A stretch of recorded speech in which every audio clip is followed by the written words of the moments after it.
Hello student, very good morning. I hope you are fine. आपके अपने YouTube channel expert classes by Manju ma'am में स्वागत है, अभिनंदन है। स्टूडेंट, मैं आप लोगों के लिए को करिकुलर का कोर्स लेकर आई हूं, जो कि ऑल ग्रेजुएशन यानी बीए, बीएससी, बीकॉम, बीबीए के फर्स्ट सेमेस्टर में फूड न्यूट्रिशन एंड हाइजीन, जिसे हम हिंदी में आहार, पोषण एवं स्वच्छता कहते हैं, उससे आप लोगों को ऑब्जेक्टिव टाइप के क्वेश्चन स्टूडेंट पूछे जाएंगे। अभी तक expert classes by Manju ma'am के द्वारा आप लोगों का यूनिट फर्स्ट कंप्लीट हो गया है। प्रेजेंट टाइम में क्या है, यूनिट 2 चल रहा है, जिसमें भी आप लोगों का विटामिन चैप्टर स्टार्ट है स्टूडेंट।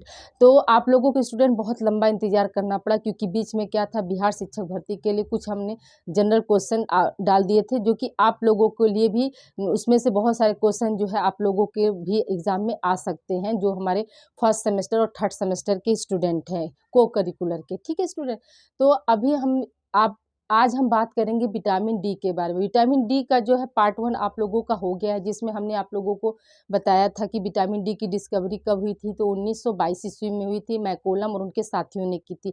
लेकिन कहीं कहीं क्या है, मेलेनबी भी दे देगा, तो याद रखिएगा कि 1922 ईस्वी में मेलेनबी ने भी क्या किया था, विटामिन डी का जो है खोज किया था। विटामिन डी जो है नेचर में कैसे है, कैसे प्राप्त किया जाता है स्टूडेंट, याद रखिएगा कि इसकी जो प्राथमिक स्रोत जो होती है वो क्या है, सूर्य का प्रकाश होता है।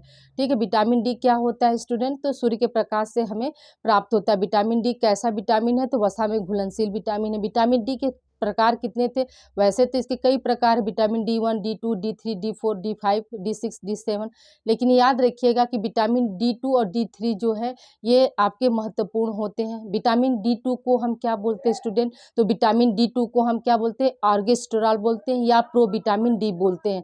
आर्गेस्ट्रॉल बोलते हैं या क्या बोलते हैं स्टूडेंट, प्रो विटामिन डी बोलते हैं। और विटामिन D3 को हम क्या बोलते हैं, तो 7D कैल्सी 7D हाइड्रोक्सी आर्गेस्ट्रॉल था स्टूडेंट। ये सब क्या था, ये आपका पूर्व क्लासेस की रिवीजन थी, जिसमें हमने आप लोगों को सोर्सेस बता दिए थे, उसका अवशोषण क्या होता है, उसके फंक्शंस क्या होते हैं, ये सब आप लोगों का इसके पूर्व की क्लास में हो गया था। आज हम बात करेंगे डिफिशियंसी ऑफ विटामिन डी, यानी आपका क्या है, आज का टॉपिक है विटामिन डी के कमी के प्रभाव, यानी effects of vitamin D deficiency. तो हम सभी जानते हैं स्टूडेंट की विटामिन डी जो है इससे क्या होता है, तो इससे याद रखिएगा कि विटामिन डी की कमी से क्या होता है, रिकेट्स नामक रोग होता है। रिकेट्स जो होता है वो किस में होता है, तो जो छोटे शिशु होते हैं ना स्टूडेंट, छोटे बच्चों में क्या होता है, रिकेट्स बीमारी जो है देखने को मिलती है। और बड़ों में कौन सा होता है स्टूडेंट, तो ऑस्टियोमलेशिया जो है बड़ों में होता है, और बुजुर्गों में कौन सा होता है, ऑस्टोपोरोसिस होता है। तो ये सब क्या, ये सब आपके विटामिन डी के कमी के प्रभाव है। और दांत का सड़ना भी क्या होता है, विटामिन डी से होता है स्टूडेंट, विटामिन डी की कमी से दांत का सड़ना भी होता है। तो आइए हम बात करते हैं स्टूडेंट, देखिए रिकेट्स, यानी रिकेट्स जो है वो किस में होता है, तो याद रखिएगा स्टूडेंट, ये रिकेट्स जो है वो क्या है, छोटे शिशुओं में होता है। किस में होता है स्टूडेंट, छोटे शिशुओं में क्या होता है, रिकेट्स जो है बीमारी होती है। ठीक है, छोटे शिशुओं में जो है रिकेट्स बीमारी होती है। ठीक है, अगला है आपका टिटैनी। टिटैनी का मतलब क्या होता है स्टूडेंट, तो टिटनेस होता है जब आवश्यकता से अधिक आहार में विटामिन डी का जो है, यानी यूँ कह सकते हैं कि कैल्शियम और फास्फेट का जो अवशोषण होता है वो अच्छे तरीके से नहीं होगा, और कुछ हार्मोन्स के जो सिक्रिएशन होते हैं वो क्या होते हैं, वो उनका भी अगर अल्पस्राव हो जाता है, तो उसी कंडीशन में क्या हो जाता है, टिटैनी नामक जो है रोग हो जाता है। ठीक है, फिर अगला क्या है, दांतों का सड़ना। तो दांतों का सड़ना क्या, हम सभी जानते हैं कि दांत के लिए क्या होता है स्टूडेंट, दांत के लिए सबसे ज़्यादा अनिवार्य क्या होता है, कैल्शियम और फास्फोरस होता है। कैल्शियम और फास्फोरस होता है। तो जो कैल्शियम का जो अवशोषण होता है स्टूडेंट, याद रखिएगा कि विटामिन डी की उपस्थिति में ही कैल्शियम का अवशोषण होता है। अगर इसकी कमी हो जाती है तो कैल्शियम का अवशोषण जो है नहीं होने लगता, इसलिए क्या हो जाता है, दांत जो है सड़ जाते हैं। ठीक है स्टूडेंट, फिर अगला क्या है आपका अस्थि मृदुलता। ठीक है, जिसको हम क्या बोलते हैं, ऑस्टियोमलेशिया बोलते हैं स्टूडेंट। तो जो ये ऑस्टियोमलेशिया किस में होता है स्टूडेंट, याद रखिएगा कि ये प्रौढ़ों में होता है। किस में होता है स्टूडेंट, प्रौढ़ों में।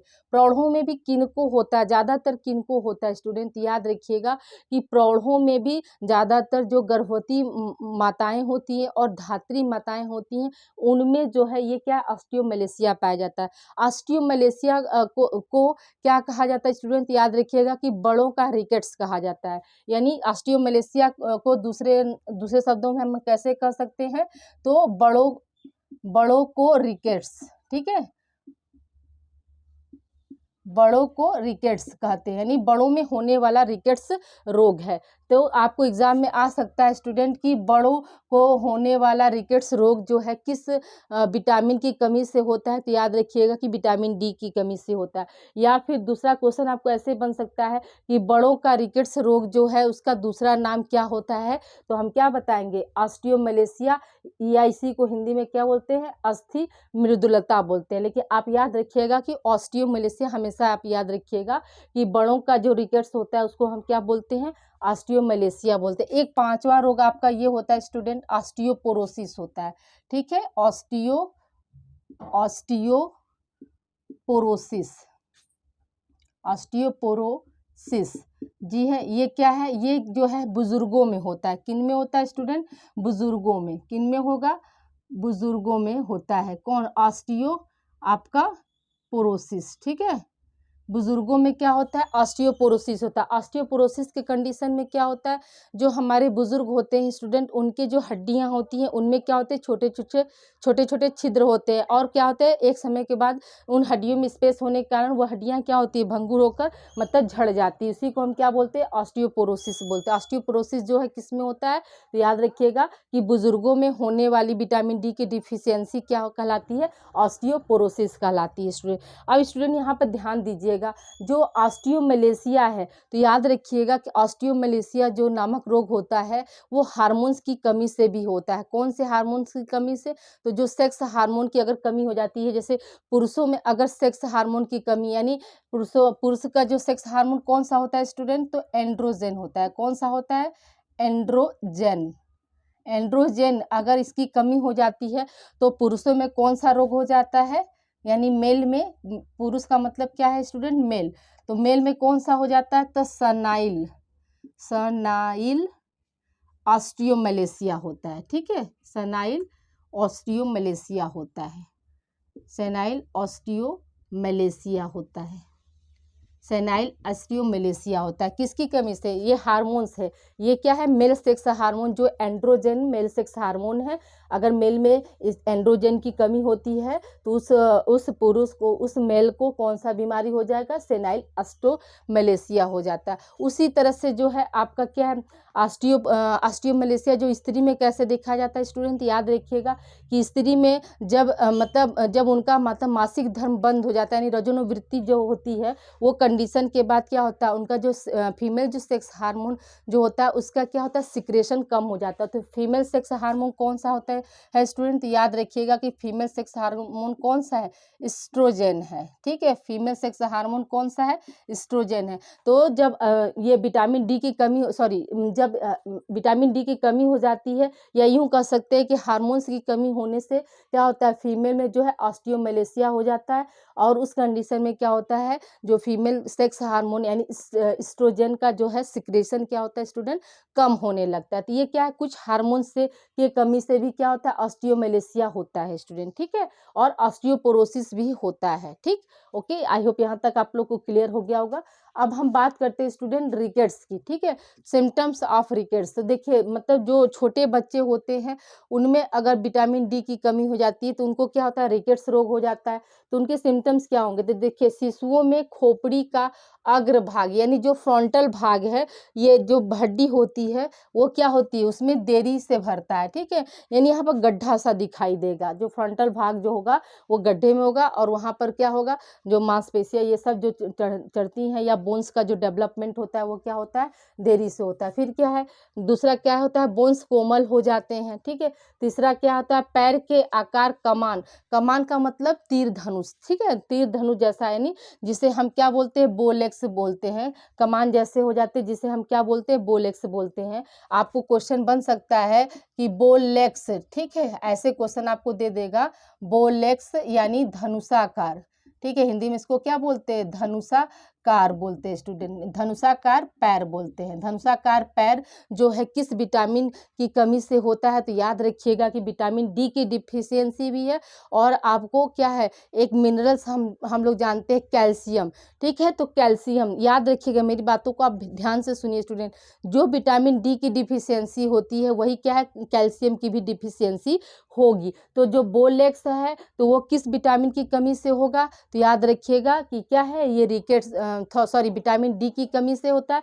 और बो लेग्स जो है, धनुषाकार पैर जो है, किसका लक्षण होता है स्टूडेंट? कभी लक्षण में भी करके पूछ लेगा, तो याद रखिएगा ये किसका लक्षण है? आपका रिकेट्स का है, ठीक है। तो विटामिन डी की डिफिशियंसी से क्या होता है, धनुषाकार पैर भी होता है, और कैल्शियम की कमी से भी क्या होता है, उस बच्चे का पैर जो है धनुष के आकार का हो जाता है, ठीक है। अब देखिए अगला पॉइंट है स्टूडेंट, रिब्स। रिब्स यानी पसलियां जो है बढ़ जाती हैं, जिसे हम क्या बोलते हैं, रेक्टिक रोसरी बोलते हैं, ठीक है। यानी जो रिकेट्स के कंडीशन में क्या होती है, जो रिब्स होती हैं, जो पसलियां होती हैं, वो क्या होती हैं, बढ़ जाती हैं। मतलब बढ़ का मतलब क्या है, उभर कर आगे आ जाती हैं, जिसे हम क्या बोलते हैं, रेक्टिक रोसरी कहते हैं स्टूडेंट, ठीक है। आई होप यहाँ तक आप लोग को क्लियर हो गया होगा। अगला देखिए स्टूडेंट, छाती की हड्डियां उभर जाती हैं, जिसे हम क्या बोलते हैं, कबूतर की छाती या पिजन चेस्ट कहते हैं, ठीक है। आपको क्वेश्चन यहाँ पे ये भी आपका इंपॉर्टेंट है स्टूडेंट, ठीक है। पिजन चेस्ट जो है किससे संबंधित है, या कौन सी डिफिशियंसी के कारण जो है आपका पिजन चेस्ट यानी कबूतर की छाती होता है? तो याद रखिएगा कि ये क्या है, विटामिन डी की डिफिशियंसी है, और क्या है, कैल्शियम की भी डिफिशियंसी होती है, ठीक है। और ये मतलब पिजन की छाती जो है ऐसे करके दे देगा कि ये किसके लक्षण है, ठीक है। तो आपको ऑप्शन में रहेगा, ऑप्शन ए हो जाएगा रिकेट्स, ऑप्शन बी हो जाएगा ऑस्टियोमेलेसिया, ऑप्शन सी हो जाएगा ऑस्टियोपोरोसिस, और ऑप्शन डी हो जाएगा ऑल ऑफ एबव। तो याद रखिएगा कि ये किसका है, पिजन चेस्ट जो है यानी कबूतर की छाती जो है वो किससे संबंधित है? तो रिकेट्स से संबंधित है। तो रिकेट्स के क्या है, ये लक्षण है। कैसे लक्षण है स्टूडेंट? तो इसमें क्या होता है, जब विटामिन डी की डिफिशियंसी शिशुओं में हो जाती है तो उनके जो छाती है, वो छाती की जो पसलियाँ होती हैं वो बाहर की तरफ निकल जाती हैं, और जिसे हम क्या बोलते हैं, पिजन चेस्ट बोलते हैं, ठीक है। तो ये डिफिशियंसी के लक्षण भी पूछ सकता है, और कभी कभी क्या होता है, डायरेक्ट इसी को दे देगा कि पिजन चेस्ट जो है किस विटामिन की डिफिशियंसी है, ठीक है। सिम्टम्स को भी उठाकर क्या कर सकता है, वह रोग में इसको कन्वर्ट करके आपसे क्वेश्चन पूछ सकता है। तो आप लोग पूरी तरह से इसको तैयार कर लीजिएगा, ठीक है। अगला पॉइंट है आपका कि रोग प्रतिरोधक क्षमता कम हो जाती है, ठीक है। तो जब जाहिर सी बात है कि विटामिन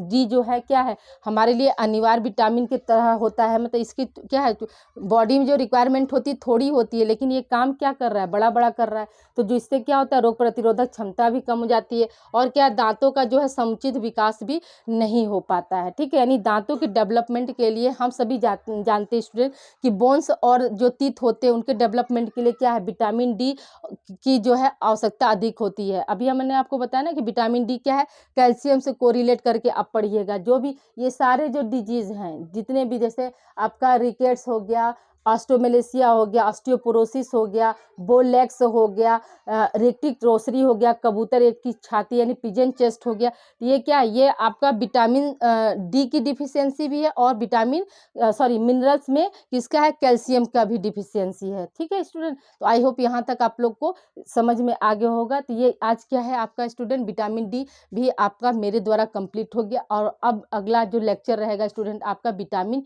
ई रहेगा, जिसे हम क्या कहते हैं, टोकोफेरॉल बोलते हैं स्टूडेंट, ठीक है। तो ये हमारी अगली क्लास रहेगी स्टूडेंट। तो प्लीज़ कमेंट करके ज़रूर आप बताइएगा कि आपको आज की क्लास कैसी लगी। Please like share subscribe my channel expert classes by Manju में स्टूडेंट। ये आपका मोस्ट इम्पॉर्टेंट है, ये चाहे कोई भी आप कंपटीशन की तैयारी कर रहे हैं, ये याद रखिएगा कि पिजन चेस्ट भी हमेशा पूछा जाता है, ठीक है। बोलेक्स भी पूछा जाता है। रिकेट्स तो सभी लोग जानते हैं स्टूडेंट कि रिकेट्स जो है विटामिन डी की जो डिफिशियंसी होती है। हाँ, तो ये आप बहुत अच्छे से इसको आप लोग ध्यान देकर पढ़िएगा। ओके स्टूडेंट, अपना ध्यान रखिएगा। Thank you for watching my videos.